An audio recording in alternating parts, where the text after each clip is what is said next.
और चलिए खबर आगे बढ़ते हैं। बिजनौर से ये बड़ी खबर आ रही है। बिजनौर में नगीना लोकसभा क्षेत्र से कुशल राजनीतिज्ञ कद्दावर नेता रही पूर्व सांसद श्रीमती ओमवती जी के निधन पर जनपद बिजनौर के राजनीतिक जगत को एक पूर्ण क्षति हुई है। उनका कल बिजनौर कोतवाली रोड पर स्थित आरके फार्म में शोक सभा कार्यक्रम का आयोजन हुआ, जिसमें जनपद भर से तमाम सामाजिक राजनीतिक संगठन और भारी तादाद में कांग्रेसियों ने शोक सभा में पहुंचे और स्वर्गीय श्रीमती ओमवती जी के चित्र पर पुष्प अर्पित करते हुए श्रद्धांजलि दी। उधर शोक सभा में आर्य समाज पार्टी के राष्ट्रीय अध्यक्ष नगीना सांसद गाड़ियों के काफिले के साथ चंद्रशेखर भाई भी कार्यकर्ताओं के साथ आरके फार्म में पहुंचे, जहां पर उन्होंने सर्वप्रथम स्वर्गीय ओमवती जी को अपनी नम आंखों से उनके चित्र पर पुष्प अर्पित करते हुए श्रद्धांजलि दी और स्वर्गीय ओमवती जी को नगीना एवं जनपद की कुशल और योग्य राजनेता बताते हुए उनके निधन पर बिजनौर और प्रदेश की राजनीतिक जगत में अपूर्व क्षति बताया। इस दौरान शोक सभा में कार्यक्रम समापन पर अपनी नम आंखों से बिजनौर कांग्रेस पार्टी की जिला अध्यक्ष श्रीमती हेमलता राजीव सिंह एवं उनके पति एसपी डॉक्टर राजीव सिंह अपनी परम पूज्य माता स्वर्गीय श्रीमती ओमवती जी की शोक सभा पर 13वीं रस्म पगड़ी कार्यक्रम को सामाजिक मान्यताओं के आधार पर बौद्ध भिक्षु द्वारा शोक संवेदना व श्रद्धांजलि अर्पित करते हुए कार्यक्रम का संपन्न किया। बौद्ध धर्म में पंचशील का उल्लेख भी किया गया। वहीं पर तत्पश्चात शोक सभा कार्यक्रम में श्रद्धांजलि देने आए जनपद से तबदियों और सामाजिक संगठनों और ग्रामीण क्षेत्रवासियों एवं कांग्रेसियों का कांग्रेस जिला अध्यक्ष श्रीमती राजीव सिंह एवं पूर्व IAS श्री RK सिंह एवं SP राजीव सिंह, जिला उपाध्यक्ष हरिराज केसरी शोक सभा में पहुंचे सभी अपने ग्राम प्रधान व सभी सम्मानित जनता का हार्दिक आभार व्यक्त किया। देखिए इस रस्म 13वीं पगड़ी की कुछ खास जल क्या।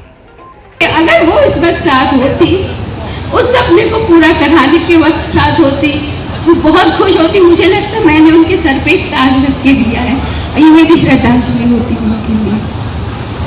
आप सबसे निवेदन है, जो मान सम्मान प्यार आप लोगों ने उनके रहते हुए दिया है, वही मान सम्मान प्यार आशीर्वाद मेरे और मेरे परिवार को, सिंह साहब को अभी भी कायम रखिएगा।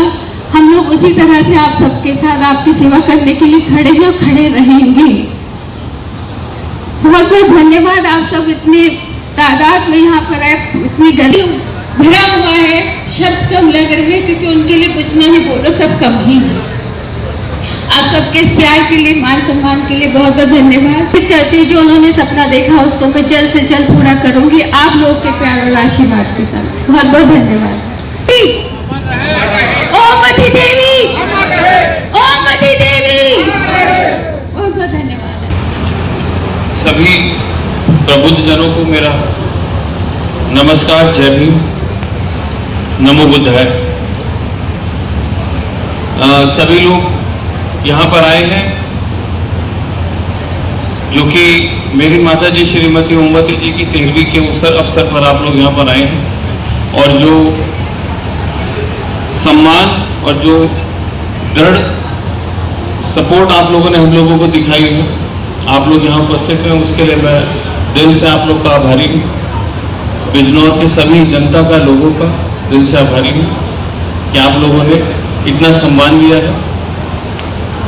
ये दिखाता है कि व्यक्ति कितना जमीन से जुड़ा हुआ है।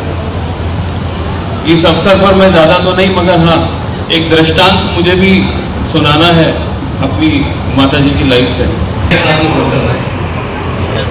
मैं और मेरी बहन हम लोग स्कूल जाते हैं तो घर से लेकर मेरे घरों में जो हमारा मकान है, बहुत आप सब जानते हैं, थोड़ा नीचे एरिया है और वो कच्चा एरिया है। वो जूते देख करके आसपास के दुकानदारों ने हमारा मजाक उड़ाया और बोला कि ये जो है एक IAS अफसर के बच्चे ऐसे होते हैं। और हमारे गांव से पहले वो शख्स, मगर उस पद पर पहुंचने से पहले उन्होंने बताया कि वो गांव में कुट्टी भी काटती थी, जो गाय और भैंस थी उसका गोबर भी करते थे। ये लोग खेत में भी पर लगे हुए हैं, तो आपको इस चीज की चिंता करने की जरूरत नहीं।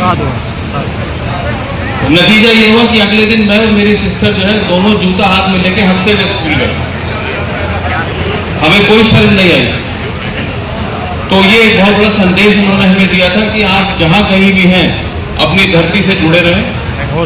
अभी हाल ही में उसका उदाहरण मैं देता हूं कि हमारे गांव में दादाजी के नाम पे मेमोरियल स्कूल है, जिसकी प्रतिमा का अनावरण और स्थापना मम्मी अपने हाथों से करके गई थी पिताजी के साथ। ये 19 अप्रैल की बात है। और उस दिन पहली बार उन्होंने मंच पे माइक से ये बोला था कि जैसे हमने अपने पुरखों का नाम आगे बढ़ाया है, आप भी ऐसे ही करना। ये बात उन्होंने इसलिए कही क्योंकि उन्हें कुछ उम्मीद होगी, वरना वो ऐसा नहीं बोलती।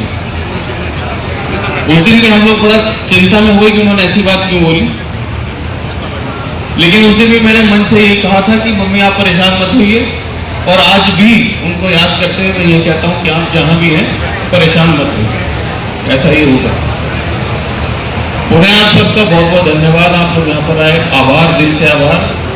कृपया सभी लोग भोजन करके जाएंगे, और उससे पहले हमारे बीच में हमारे भंते जी गण यहाँ मौजूद हैं,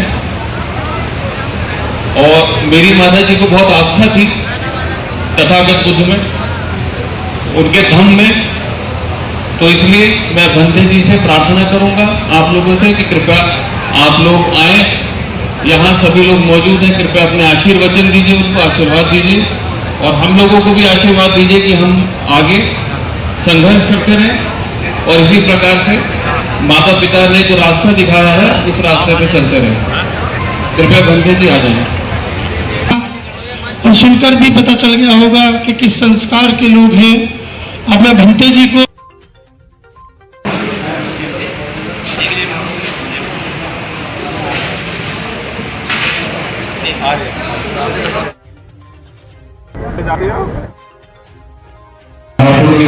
अर्पित करता हूं कि हमारी जहां भी बड़ी बहन हो, भगवान उन्हें अपने चरणों में स्थान दे।